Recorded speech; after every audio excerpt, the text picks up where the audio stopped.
In the late 1950s, scientists accidentally discovered something that wasn't meant to exist. It was dubbed the frequency. The frequency works on a basis that prolonged exposure increases the signs of the symptoms of paranoid anxiety. For example, someone who is exposed for 10 minutes would have less indications than a person exposed for 1 hour. This frequency was kept secret. Should it be revealed, quite a bit of hysteria could be stirred up. Naturally, the scientists responsible for the frequency felt it necessary to test its effects on humans.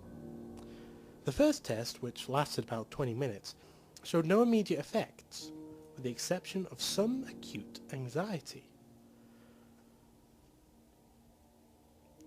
Test 2 lasted 2 hours long. After going past the 20-minute mark, the subject seemed anxious, as observed in the previous test. For this test, the scientists took extra measures and strapped the subject to a chair. The test continued. After 45 minutes have passed, the subject seemed agitated.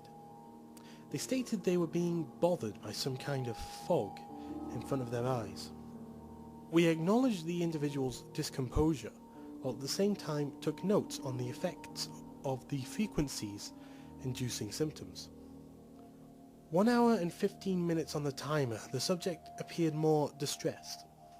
The subject was constantly moaning and whining while showing signs of delusion.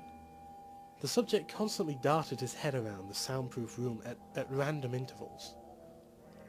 About 20 minutes later, the subject began to weep.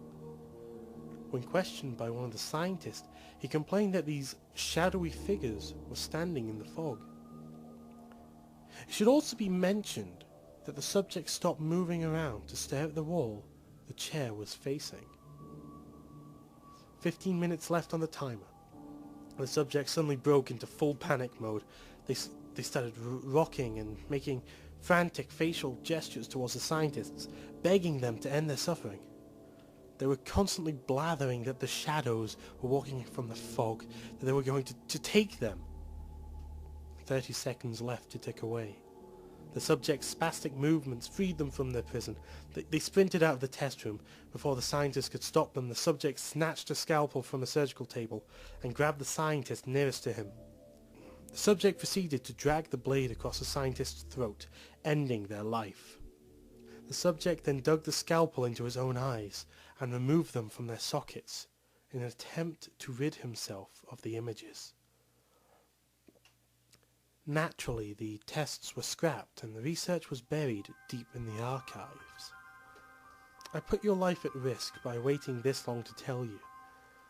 You see, this so-called frequency is a low and loud hum. One cannot listen to it for too long. Although it's probably too late, considering the time you spent on this site trying to scare yourself. You're soon to experience what real fear is. Let's review the facts. It is generated in a place which would cause mass panic if discovered. Makes you feel fear and anxiety. And makes a low, loud hum. All seems pretty damning conclusive to me. But wait. What's that sound coming from your computer?